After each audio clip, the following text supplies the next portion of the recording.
ভিড় ছিল ট্রেনে। আমি সিট না পেয়ে দাঁড়িয়ে আছি। ঘড়িতে তখন রাত 8:30। দেখলাম 25-26 বছরের একটি ছেলে আমার দিকে অনেকক্ষণ ধরেই তাকিয়ে আছে। প্রায় 6 ফিট লম্বা, দেখতে হিরো টাইপ, হাতে একটা বালা। যখনই ছেলেটির চোখে চোখ পড়ছে তখনই দেখছি আমার দিকে দেখছে এক দৃষ্টে। ব্যাপারটা বুঝতে না পেরে আমি ঘুরে দাঁড়ালাম যাতে ও আর না আমার দিকে তাকায়। ব্যাপারটা আমার কাছে বেশ সন্দেহজনক ছিল। অপরিচিত কেউ একজন এমনভাবে ফলো করছে দেখে ব্যাপারটা ভালো ঠেকলো না। ভিড় বাড়তে লাগলো। ভাবলাম ভালোই হলো, ছেলেটির গতি প্রকৃতি ভালো লাগছিল না আমার। মনের মধ্যে একটা খটকা তৈরি হলো। ভাবছিলাম কেন তাকাচ্ছিল ও। চোখ দুটো বেশ সন্দিহান। ভিড়টা বেড়ে যেতেই স্বস্তির নিঃশ্বাস ফেলে পেছন ফিরে তাকাবার চেষ্টা করতে আর দেখতে পেলাম না ছেলেটিকে। যাই হোক, আমার এ বিষয়ে এত না ভাবলেও চলে। হয়তো আমার লেখা পড়ে, তাই হয়তো চিনতে পেরেছে। খারাপ চিন্তা ছেড়ে ভালো চিন্তা করতে শুরু করেছি তখন। মানুষকে খারাপ ভাবা ঠিক নয়। নিজের মতো করে অনেক কিছুই ভেবে নিই আমরা, পরে দেখা যায় আমাদের দৃষ্টিভঙ্গিতে ভুল থাকে। ঠিক এমনটাই ভাবছি, হঠাৎ আমি তাকিয়ে দেখি ছেলেটা একদম আমার পাশে। আমি বুঝতে পারিনি কখন আমার পাশে এসে দাঁড়িয়েছে। মুখের দিকে তাকাতেই দেখি আমাকে আপাদমস্তক দেখছে। হঠাৎ করে আমার হাতটা চেপে ধরল, বেশ শক্ত করেই। আমি কিছু বলতে যাব তার আগেই বলল, এড়িয়ে যাচ্ছেন আমাকে? জিজ্ঞেস করলাম, কে আপনি? আমাকে আপনি বলছেন? আমাকে কি সত্যিই চিনতে পারলেন না স্যার? স্যার বলতেই ধাতস্থ হলাম একটু। বললাম, চিনতে পারলাম না তো।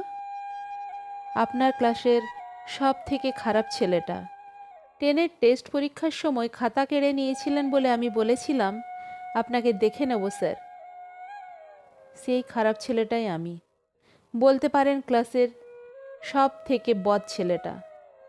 জানেন স্যার, এখনও মনে পড়লেই খুব লজ্জা লাগে। আজ আপনাকে সামনে থেকে দেখে খুব আনন্দ হচ্ছে। স্মৃতি হাতড়াতে গিয়ে মনে পড়ল রোগা পাতলা চেহারার তালপাতার সেপাইকে। বললাম, তুই মানে সেই? হ্যাঁ স্যার, আমি সৌম্য। অনেকক্ষণ ধরে তাকিয়ে আছি। আপনি চিনতে পারেননি বলেই হয়তো বুঝতে পারেননি। আমি আপনাকে ঠিক চিনতে পেরেছি। 10 বছর আগে আপনাকে দেখেছিলাম, তারপর আজ দেখছি। আপনার লেখা পড়ি। ক্লাসে আপনার পড়া হয়তো শুনতাম না, এখন আপনার লেখা পড়ে মনের শক্তি পায়। পড়াশোনায় তো ভালো ছিলাম না, তাই আপনাকে মেসেজ করতে সাহস পাইনি। বিশ্বাস করুন স্যার, স্কুলের সব স্যারকেই মনে আছে। আপনাকেও খুব মিস করি। বলতে বলতে ভিড়ের মধ্যে প্রণাম করতে গেলে বুকে টেনে নিই। মনে মনে বলি, এত ভালোবাসা, এত সম্মান পায়ে রাখি কি করে? জিজ্ঞেস করলাম, করিস কি? বলল, পোস্টিং পাঞ্জাবে, সেনাবাহিনীতে আছি। আশীর্বাদ করবেন স্যার, জীবনে আপনাদের অবদান যেন ভুলতে না পারি। একটা আর্জি আছে স্যার, আমাদের মতো এই সাধারণ ছেলেদের নিয়ে একদিন লিখবেন আপনার কলমে।